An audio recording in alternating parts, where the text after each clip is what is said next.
बच्चों, हमने पिछली क्लास में देखा कि किस तरह से अरबों ने, फिर इसके बाद तुर्कों ने भारत पर आक्रमण किया। अरबों में कौन आक्रमण किया था? मोहम्मद बिन कासिम था। जबकि तुर्कों में किसने आक्रमण किया था? वही तुर्कमेनिस्तान, अफगानिस्तान, गजनी और गौर। गजनी से कौन आक्रमण किया था? महमूद गजनवी। और जो है कि गौर से कौन आक्रमण किया हुआ था? मोहम्मद गोरी। इन दोनों ने आक्रमण किया। वैसे महमूद गजनवी का कोई उद्देश्य नहीं था भारत में राज्य स्थापित करना, क्योंकि वो चाहता था केवल क्या है कि भारत से धन प्राप्त करे और भारत के धन को क्या है उपयोग करे अपने राज्य के विस्तार में। लेकिन मोहम्मद गोरी का ये उद्देश्य था कि वो भारत में राज्य स्थापित करेगा और इस कारण से उसने भारत पर आक्रमण किया।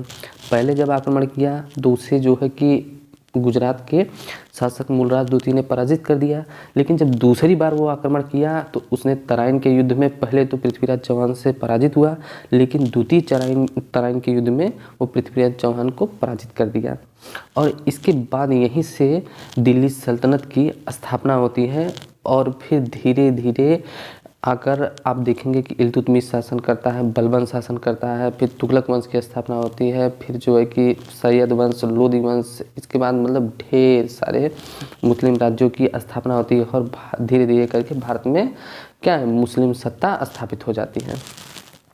तो हम आज कक्षा 7 का दूसरा लेसन स्टार्ट करने वाले हैं, जिसका नाम है सल्तनत काल की शुरुआत। तराइन के द्वितीय युद्ध कब हुआ था आप बताइए सोच के? 1192 में। तराइन का प्रथम युद्ध कब हुआ था? 1191 में, जिसमें पृथ्वीराज चौहान विजयी हुआ जबकि मोहम्मद गोरी पराजित हो गया था। लेकिन द्वितीय युद्ध में क्या हुआ था? देखिए आगे। तराइन के द्वितीय युद्ध में पृथ्वीराज चौहान की पराजय के पश्चात दिल्ली में तुर्क शासकों का राज्य स्थापित हो गया। इन तुर्क शासकों का रहन सहन का मतलब क्या है? पहनावा हो गया, कपड़े हो गया, जो है कि महिलाओं के पहनावे हो गया, खान पान हो गया, फिर मकान हो गया। देखेंगे पहनावे में आप देखेंगे जैसे महिलाएं बुर्का पहनती थी और मुस्लिम पुरुष जो है वो सलवार कमीज पहनते हैं।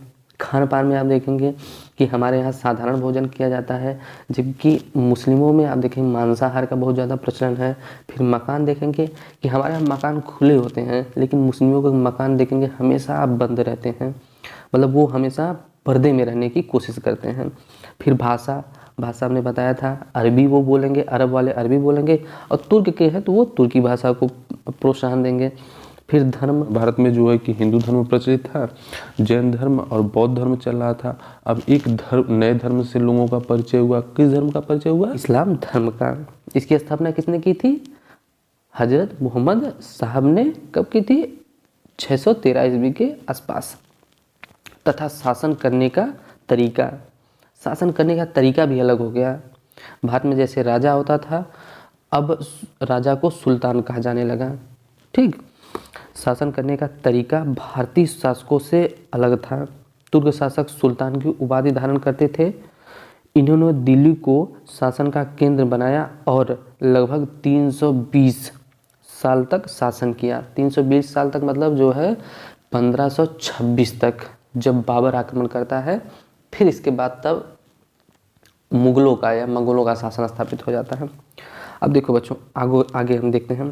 मोहम्मद गोरी की मृत्यु 1206 ईस्वी में के समय तक लगभग पूरा उत्तर भारत उसके अधीन हो चुका था। उत्तर भारत का मतलब जैसे तुम्हारा कश्मीर है, पंजाब है, उत्तराखंड है, या उत्तर प्रदेश है, बिहार है, बंगाल है। बंगाल पर अच्छा सोच कर बताओ किसने आक्रमण किया हुआ था? बंगाल पर आक्रमण किया हुआ था बख्तियार खिलजी ने, जिसने नालंदा विश्वविद्यालय को जला दिया था। नालंदा विश्वविद्यालय के पुस्तकालय को जलाया था, लगभग 1 महीने तक उसका पुस्तकालय जला था, याद है ना? फिर इसके बाद इधर आप देखेंगे कि मध्य प्रदेश, गुजरात, ये सारे जो है उत्तर भारत के मोहम्मद गोरी ने जीत लिया। इसके बाद जब उसकी मृत्यु हो गई तब आगे देखते हैं।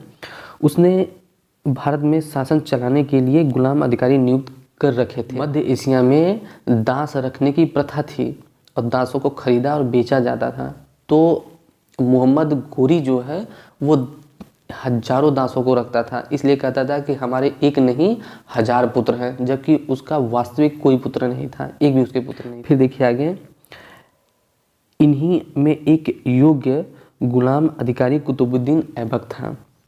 वैसे मोहम्मद गोरी के 3 प्रमुख शिष्य थे, 3 थे, कुतुबुद्दीन ऐबक, नासिरुद्दीन कुबाचा और ताजुद्दीन यल्दुज। ये तीनों उच्च पदों पर थे या उसके प्रमुख सेनापति भी थे। तो इनको क्या है कि इन तीनों को मोहम्मद गोरी बहुत ही महत्व देता था या उनकी बातों को मानता था या उन्हें बहुत सम्मान देता था। तो और वे भाई उनके लिए राज्य जीत कर लेके आते थे, कुशल सेनापति थे। तो इस कारण से जब मोहम्मद गोरी की मृत्यु हुई तो इन्हीं तीनों में उसके राज्य का बंटवारा हुआ। तो आगे देखते हैं कि गोरी की मृत्यु का समाचार मिलने के बाद कुतुबुद्दीन ऐबक ने स्वयं को भारत में तुर्क राज्य का शासक घोषित कर दिया। कुतुबुद्दीन ऐबक ने भारत का शासक अपने आप को घोषित कर दिया कि भाई मैं भारत से शासन करूंगा।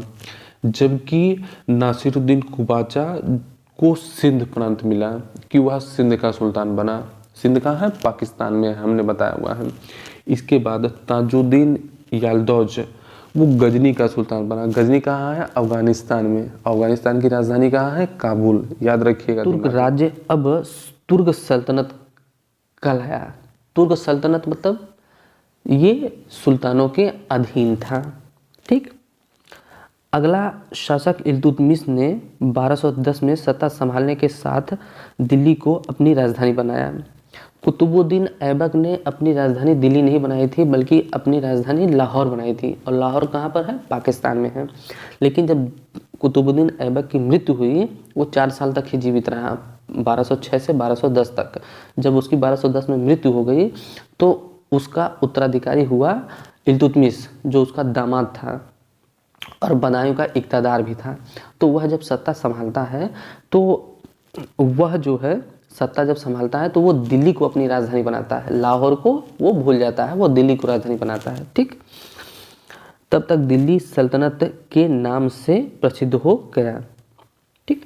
पहले क्या था? तुर्क सल्तनत के नाम से जाना जाता था, लेकिन जब दिल्ली तुर्कों की राजधानी हो गई तो उसे क्या बोला जाने लगा? दिल्ली सल्तनत बोला जाने लगा। अब देखिए आगे, आपको इस बात से हैरानी हो सकती है पर उन दिनों गुलाम रखने की प्रथा थी। तुर्किस्तान, हमने बताया तुर्किस्तान कहाँ है, पहला लेसन पढ़े होगे, तुर्किस्तान पता होगी। चलो अभी बताएंगे तुर्किस्तान कहाँ है। के युवकों को खरीद कर उन्हें युद्ध और प्रशासन के काम में प्रशिक्षण देकर सुल्तानों को बेचा जाता था, इसलिए वे गुलाम कहलाते थे। सुल्तान की सेवा में आने पर योग्य और होनहार गुलामों को ऊंचे और जिम्मेदारी के पद भी सौंपे जाते थे। ऊंचे मतलब पद कि मंत्री किसी को बना दिया जाए, किसी को सेनापति बना दिया जाए, युद्ध का संचालन करे। कोई वित्त विभाग देख रहा है कि कितना कर वसूली हो रही है, कितना किस पर बकाया है, इन सब की देखभाल कोई कर रहा है। कोई धर्म का प्रधान बन गया है। तो इस तरह से कहने का अर्थ है जो गुलाम थे वो ऊंचे ऊंचे पदों पर आसीन थे। इन्हीं को हम बोलते हैं अमीर भी। इन्हीं को हम मोहम्मद गोरी की सेवा में भी ऐसे कई गुलाम थे और भारत में उसके राज्य का शासन चलाते थे। ठीक। आगे देखिए, सल्तनत के सामने चुनौतियाँ का मतलब जब दिल्ली सल्तनत की स्थापना हुई तो उसके समक्ष ढेर सारी चुनौतियाँ थी। कैसे चुनौतियाँ आएंगी? अब आप सोचिए कि एक शासक बाहर से भारत पर आक्रमण करता है, और वो भारत में अपनी शासन सत्ता स्थापित करता है। तो क्या भारतीय लोग विरोध नहीं करेंगे? भारतीय जनता में उनके प्रति गुस्सा नहीं होगा, स्वाभाविक है। तो फिर इसके बाद उनके ही अपने भाई भतीजे हैं, अधिकारी हैं, वे भी एक दूसरे से नाराज होंगे, खुश होंगे, उनको भी मनाना है, उनको भी समझाना है। तो इस तरह से उनके समक्ष ढेर सारी चुनौतियाँ उपस्थित हुई। तो आगे देखते हैं क्या क्या उनकी चुनौतियाँ थीं। सरदार जिन्हें अमीर कहा जाता था। अमीर मतलब देखिए सिंपल शब्दों में आप समझिए, मान लीजिए आपके यहाँ ढेर सारे गांव है, जैसे मान लीजिए आपका एक गांव है, तो गांव में आप देखेंगे 20-25 लोग जो है बहुत ही संपन्न होते हैं। मान लीजिए 20-25 लोग आप ऐसे बना दीजिए तो ये संपन्न होते हैं।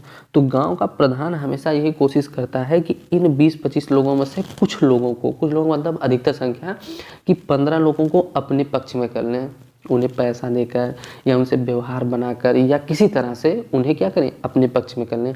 अगर इन्हें हम अपने पक्ष में कर लिए तो आसानी से प्रधानी जीत जाएंगे। फिर ये इनका क्या है, प्रभाव जनता पर होता है और ये जनता से वोट दिलवा कर हमको जिता देंगे। इसी तरह से पूरे मान लीजिए कि एक दिल्ली सल्तनत है। दिल्ली सल्तनत बड़ी जो है बड़ा साम्राज्य है। तो साम्राज्य में जो राजा है वो क्या करता था कि जो प्रभावशाली व्यक्ति है उन सबको क्या करता था, उन सबको अपनी ओर खींचता था। जिनके पास ढेर सारा धन हो, जिनका जो है जनता में पैठ हो, जो कुशल सेनापति हो, जो कुशल प्रशासक हो, इन्हीं को हम क्या बोलते थे, अमीर बोलते थे। या इन्हीं को दूसरे शब्दों में हम कह लें मंत्री बोलते थे या मुख्य अधिकारी भी बोला जाता था इन्हें। जिन्हें मंत्री को मतलब होता है जैसे हमारे गृह मंत्री जी हैं ना, तो उन्हें गृह मंत्रालय संभालने की जिम्मेदारी है। जैसे रक्षा मंत्रालय उनकी जिम्मेदारी है कि सेना में क्या कमी हो रही है, क्या रसद पानी की कैसी आवश्यकता करना है, क्या उनमें जो हथियार देना है। तो रक्षा का काम कौन करता है, राजनाथ सिंह जैसे करते हैं। तो उसी तरह से सरदार होते थे। तो सरदार जो अमीर होते थे उनका काम था एक एक विभाग उनको दे दिया जाता था कि भाई आप रक्षा विभाग देखेंगे, रक्षा मतलब सेना का हम देखभाल करेंगे। एक विभाग होगा जो कर के आय व्यय को देखेगा कि कितना सरकार का व्यय हो रहा है, कितना सरकार की आय हो रही है। न्याय विभाग होगा जो न्यायाधीशों की नियुक्ति करेगा और उनके बारे में जानकारी देगा। तो इस तरह से ये अमीर जो होते थे ये एक प्रकार से मंत्री होते थे या बड़े संपन्न व्यक्ति होते थे जिनका जो है समाज में अपना एक वजूद होता था। अमीर आप जानते हैं कि अमीर किसे कहते हैं, ठीक। अब देखिए सरदार जिन्हें अमीर कहा जाता था तुर्क और अफगान कबीले के होते थे। तुर्क मतलब तुर्किस्तान से, अफगान मतलब अफगानिस्तान से। इनमें जातीय श्रेष्ठता एवं सल्तनत में ऊंचा स्थान पाने की भी होड़ रहती थी। मतलब तुर्क कहते थे कि हम जातीय रूप से श्रेष्ठ हैं, जैसे हमारे यहाँ कहते हैं ना ब्राह्मण की हम श्रेष्ठ हैं, क्षत्रिय कहता है कि हम श्रेष्ठ हैं। उसी तरह से इनमें भी जाति श्रेष्ठता थी कि तुर्क कहता था कि मैं श्रेष्ठ हूँ और अफगानिस्तान का सरदार कहता था कि मैं श्रेष्ठ हूँ। अब दोनों में लड़ाई हो रही है। तो शासक के समक्ष सबसे बड़ी चुनौती होती थी कि इन दोनों के मध्य क्या है, सामंजस्य बनाया जाए। क्योंकि दोनों मुस्लिम थे, दोनों ही मुस्लिम थे, लेकिन दोनों में आपस में ही जो है टकराहट थी केवल क्षेत्र के आधार पर कि तुर्क जो है तुर्किस्तान से थे और अफगान कहाँ के थे, अफगानिस्तान के थे। तो उनका मानना था कि तुर्क लोग ज़्यादा श्रेष्ठ हैं, ठीक। सल्तनत में ऊंचा स्थान पाने की होड़ रहती थी कि हमको तुर्क सोचते थे कि हमको ऊंचा स्थान प्राप्त करना है, तुर्क अमीर सोचते थे कि हमको ऊंचा स्थान प्राप्त करना है, मतलब मंत्री बनना है, प्रधानमंत्री बनना है या वित्त मंत्री बनना है। और जबकि अफगान वाले सोचते थे कि हमको ऊंचे पद प्रदान करना है। तो इन दोनों के मध्य सल्तनत जो है दिल्ली सुल्तान वो हमेशा जो है परेशान रहता था और इनमें हमेशा सामंजस्य लाने के, इनमें जो है कि भाईचारा बढ़ाने की हमेशा कोशिश करता रहता था। इन्हीं अमीर सरदारों में से ही सुल्तान होता था। अच्छा, इन्हीं अमीरों में से कोई एक निकल कर आ जाए और वो सुल्तान भी बन जाता था। मान लीजिए अब इन अमीरों में देख रहे हैं कि ढेर सारे अमीर हैं। तो इन्हीं अमीरों में एक व्यक्ति बहुत शक्तिशाली हो गया, मतलब बहुत पावरफुल हो गया। और उसने क्या किया कि जो ये ढेर सारे अमीर हैं, ये दिख रहे हैं अमीर, इनमें से क्या किया कि आधे से ज़्यादा मतलब इनको क्या कर लिया, अपनी ओर कर लिया। अब जब अपनी ओर कर लिया तो केवल कितने, 2 अमीर बचे जो उसके विपक्ष में हैं। तो वो क्या करेगा कि इन दोनों को या तो मरवा देता था या तो उन्हें कहीं जो है बाहर भेज देता था। तो इस तरह से वो सुल्तान भी अमीर ही बन जाते थे। बात समझ आई कि नहीं?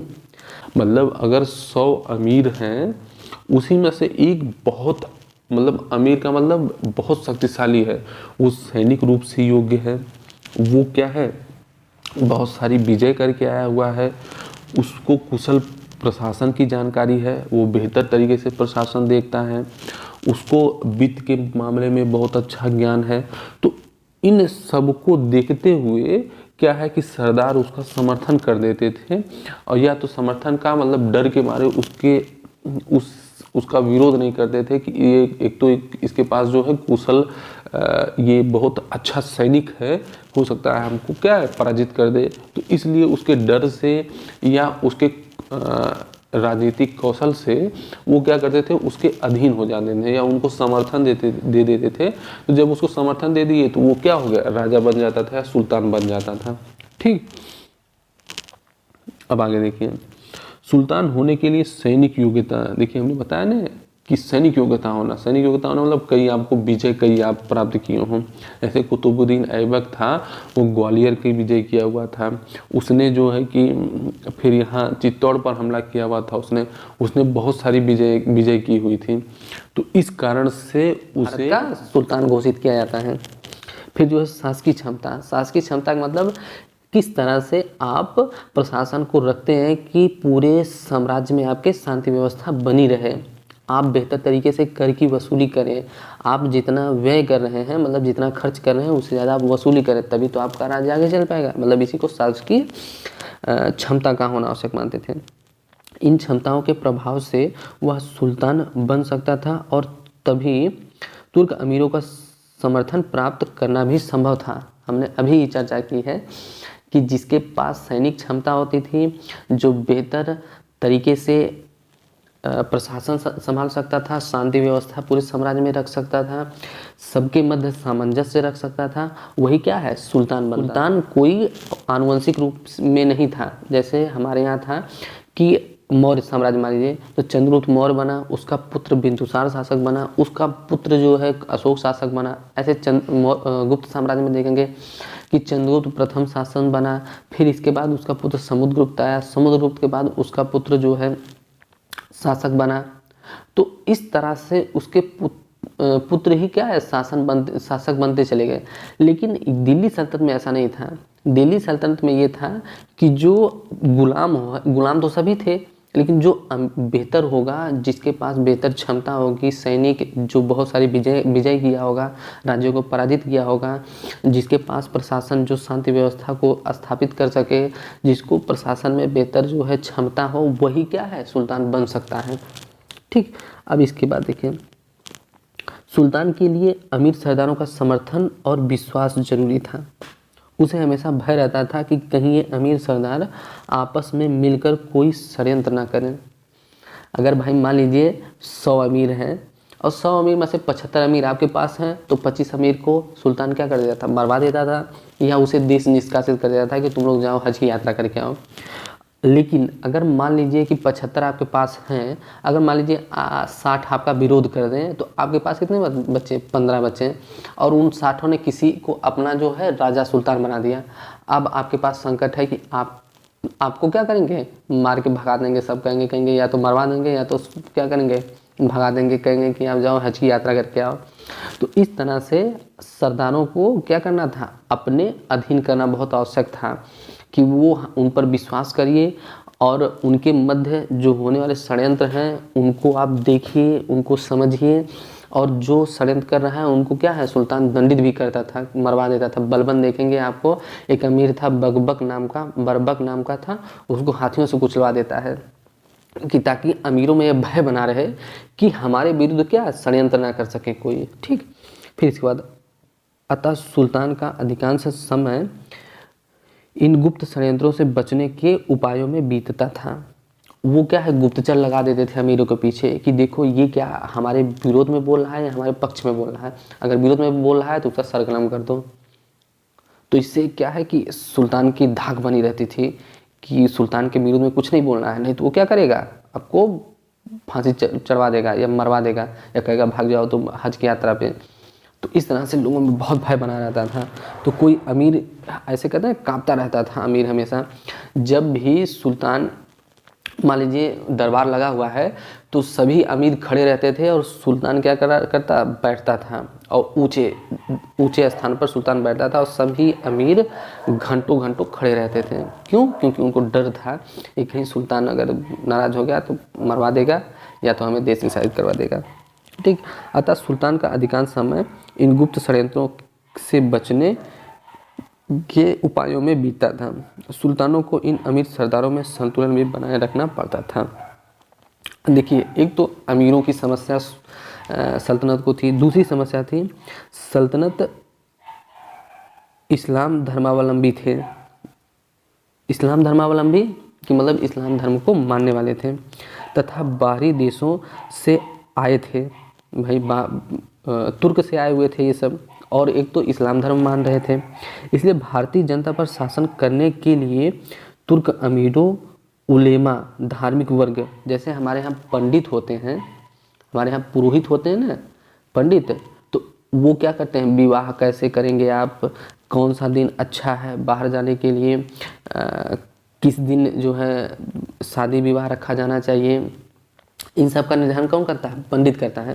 उसी तरह से मुसलमानों में उलेमा होता है जो विवाह भी करवाता है, जो आपका जो है कि दिन तारीख भी रखता है कि ये तारीख अच्छी है, ये तारीख जो है कि ठीक नहीं है, ये कोई दोष, इस तारीख को कोई दोष है। तो इस तरह की जो बातें बताता है या पुरोहित वर्ग होता है उसे हम बोलते हैं उलेमा। ठीक, जैसे भारत में संत होते हैं, पंडित होते हैं, उसी तरह से मुसलमानों में उलेमा होते हैं। आदि को खुश करने के साथ, मतलब अब देखिए अमीरों को भी आप खुश करिए और उलेमा है उनको भी खुश करिए, वरना अगर ये दोनों नाराज हो जाएंगे तो आपको आपका शासन चलाना बहुत मुश्किल हो जाएगा। और साथ ही हिंदुस्तानी जनता से भी संपर्क रहते थे क्योंकि सल्तनत में विद्रोहों का भय हमेशा बना रहता था, क्योंकि हिंदुस्तानी जनता से भी उनका संपर्क था। ऐसा नहीं था कि वो भारतीय जनता को या हिंदुस्तानी जनता को नज़रअंदाज कर सकते थे, उन्हें भी ये भय था, क्योंकि उनको ये लगता था कि हम बाहर से एक तो आक्रमण किए हैं और हमारी संख्या मुट्ठी भर है, अगर भारतीय एक बार पलटकर हम पर वार कर दिए तो हमको बाहर से क्या है खदेड़ देंगे यहाँ से। इसलिए क्या है, इनसे सावधान रहना बहुत ज़रूरी है और इनको मिला के शासन चलाना है। इल्तुतमिश से एक उसका सरदार रहता है, अमीर रहता है, वो आकर हिंदुस्तानियों के समक्ष दो उपाय रखिए। एक है कि अगर वो इस्लाम धर्म स्वीकार कर लेते हैं तो उन्हें जीने दिया जाए, और अगर हिंदुस्तानी इस्लाम धर्म स्वीकार नहीं करते हैं तो उनका सर कलम कर दिया जाए। तो इल्तुतमिश ने मानने से इनकार कर दिया, कहा कि अगर यह बात हिंदुस्तान में फैल गई और हिंदुओं में फैल गई तो वो हमें जीने नहीं देंगे, वे हमें जीने नहीं देंगे। इस कारण से इस प्रस्ताव को उसने खारिज कर दिया और उसने उलट इसके विपरीत गांव लेवल पर जो जमींदार थे उनसे संपर्क स्थापित किया और उनसे वह कर वसूलता था और कर वसूल के इक्तादार को देता था और इक्तादार किसे सुल्तान को पहुंचाता था। मतलब हिंदुओं को भी प्रशासन में भागीदारी देना स्टार्ट कर दिया, क्योंकि उसे पता था कि अगर अधिक दिनों तक इनको हम बाहर रखेंगे तो ये विरोध कर देंगे।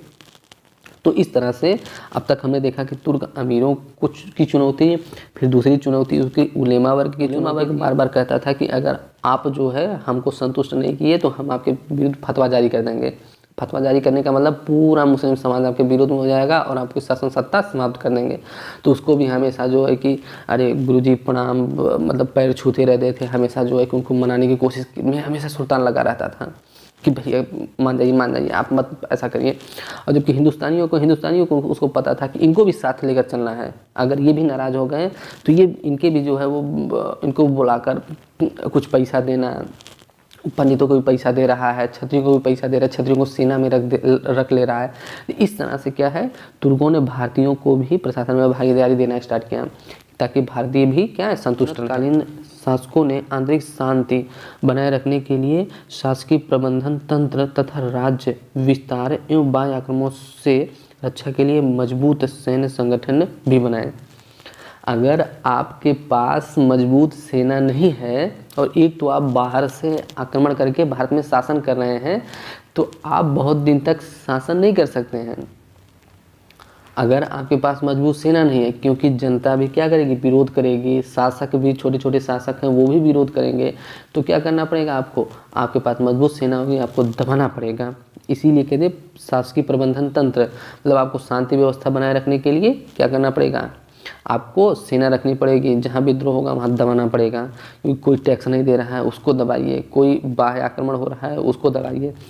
फिर इसके बाद राज्य विस्तार। अब भाई आपको शांति व्यवस्था ही नहीं देखनी है, आपको अपने साम्राज्य का विस्तार भी करना है, तो इस कारण से भी सेना की आवश्यकता है। तो इसलिए आप देखेंगे कि एक संगठित सेना मुस्लिम दिल्ली सल्तनत का शासक रखता था। फिर आगे देखिए, इनमें प्रारंभिक तुर्क प्रारंभिक तुर्क कहाँ से शासन करता था?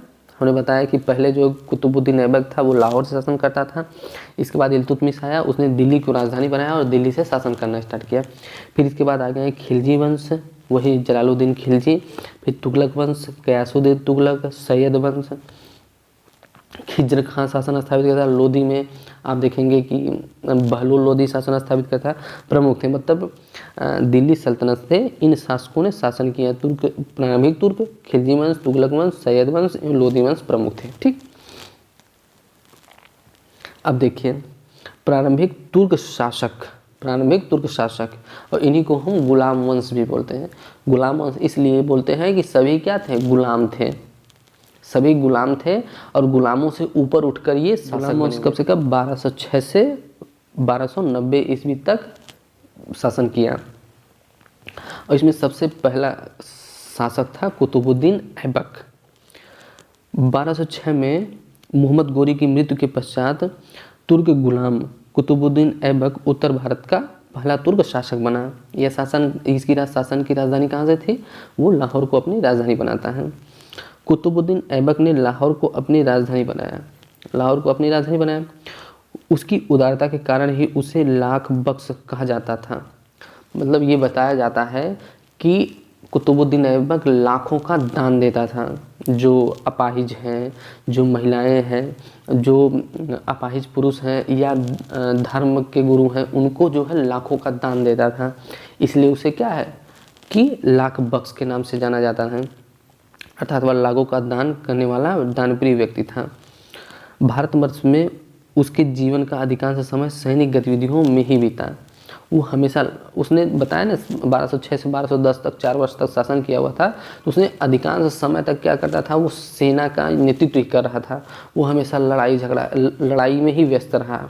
वो शांति से शासन कर ही नहीं पाया, क्योंकि उस समय जब तुर्क भारत में आक्रमण कर रहे थे तो भारत में बहुत सारे राजनीतिक जो है कि राजवंश शासन कर रहे थे, तो उसका खूब विरोध हुआ। तो इस कारण से कुतुबुद्दीन ऐबक हमेशा लड़ता ही रहा और उसका क्या है, जीवन सैनिक गतिविधियों में ही बीत गया। कुतुबुद्दीन ऐबक को भवन निर्माण में भी रुचि थी। उसने दिल्ली में कुतुब इस्लाम मस्जिद का निर्माण दिल्ली में ही करवाया। उसने अजमेर में 2.5 दिन का झोपड़ा, ये भी मस्जिद है, केवल नाम है, 2.5 दिन का झोपड़ा का निर्माण करवाया।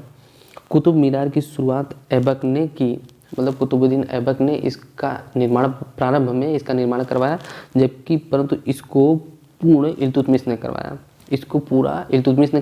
आगे युद्ध में 2 मंजिला, ऊपर जो है 5 मंजिला है और 2 मंजिला ये गिर गया था, तो इसके ऊपर के 2 मंजिलों को बनवाया, तुगलक ने 2 मंजिलों को बनवाया हुआ था। कुतुबुद्दीन ऐबक ने भारत में एक नए राज्य की नींव अवश्य डाली, पर उस राज्य को सुदृढ़ बनाने का अवसर उसे नहीं मिल पाया।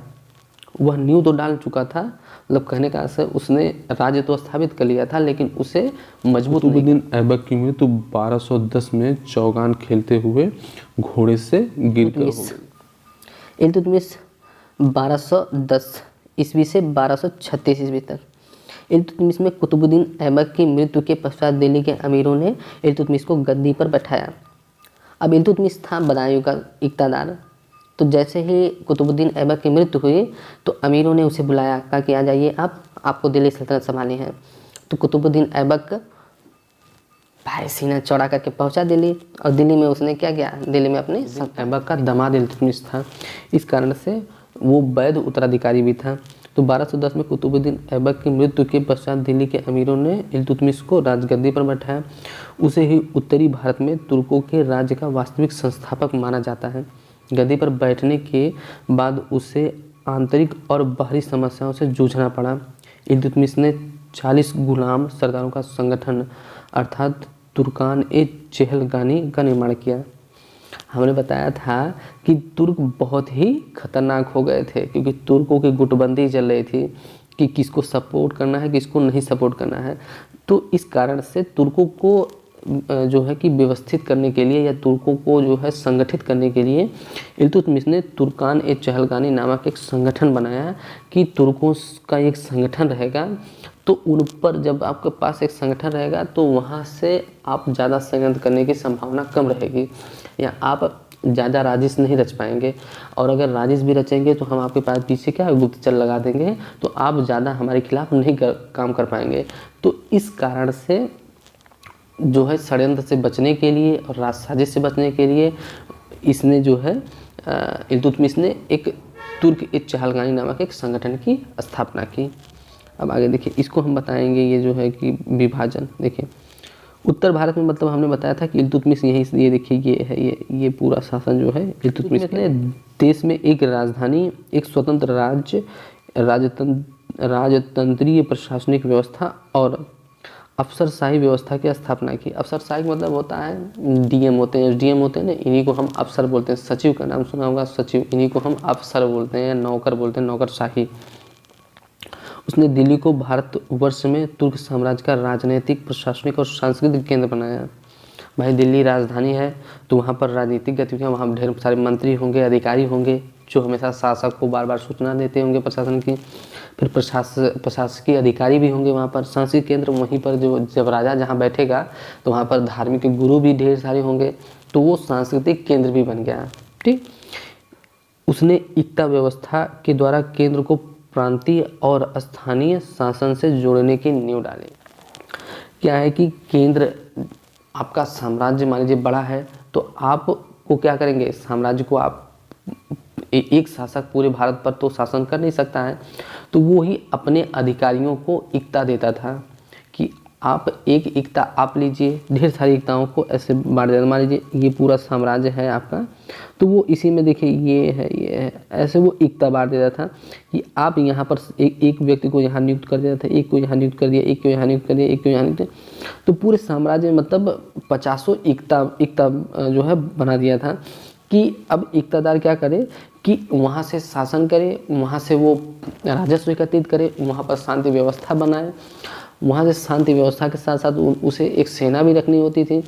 वहाँ से जितना भी उस क्षेत्र से जितना भी राजस्व प्राप्त हो उस राजस्व को प्राप्त करे, अपना वेतन निकाले, अपने कर्मचारियों का वेतन निकाले, अपने सैनिकों का वेतन निकाले, इसके बाद जो बच जाए वो उसे क्या करे, शासक को दे दे। तो इस तरह से इक़्तिदारी व्यवस्था संचालित हो रही थी। सुल्तान ने अपनी सल्तनत को कुछ प्रांतों में बांटा। हमने बताया हुआ कि अपने कई प्रांतों में बांट दिया। प्रांतों को इक्ता कहते थे। हर इक्ते में सुल्तान अपने एक जिम्मेदार सेनापति को नियुक्त करता था, जिसे इक्तादार या अक्तादार कहा जाता था। क्या पिछली कक्षा में आपने स्थानीय शासन की ऐसी किसी सुनियोजित व्यवस्था के बारे में पढ़ा है? सोचिए और बताइए। चोल वंश के बारे में कक्षा 6 में पढ़ा है। चोल वंश में गांव के लोग कितना संपन्न थे, ये पता है ना कि गांव में लोग जो है आपकी समितियां थी जिसके माध्यम से वो कर वसूलते थे, गांव का प्रशासन देखते थे, गांव में जो है शासन व्यवस्था स्थापित किए हुए थे, गांव में न्याय देते थे। मतलब बेहतर तरीके से ग्रामीण या स्थानीय शासन की सबसे बेहतर प्रणाली चोलों में थी। फिर आप देखिए, इक़्तिदार के पास अपनी सेना होती थी, इक़्तिदार के पास अपनी सेना होती थी और प्रशासन चलाने के लिए अधिकारी होते थे। इक़्तिदार इनको सहायता से राज्य की रक्षा करते थे और अपने नियंत्रण क्षेत्रों से कर वसूलते थे। अपने इक्ते से इकट्ठे किए गए कर से ही वे अपने अधिकारियों का और अपने सैनिकों का खर्च चलाते थे।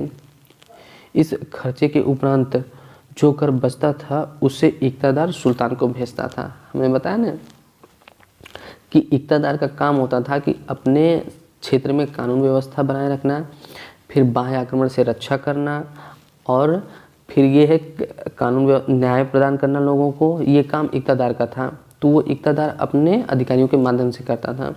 तो इनको वेतन भी देता था। फिर उसका इक़्तिदार का अपना भी वेतन है, वो अपना भी वेतन निकाला, और जो भी बच जाता था उन सबको क्या करता था, सुल्तान को भेज देता था।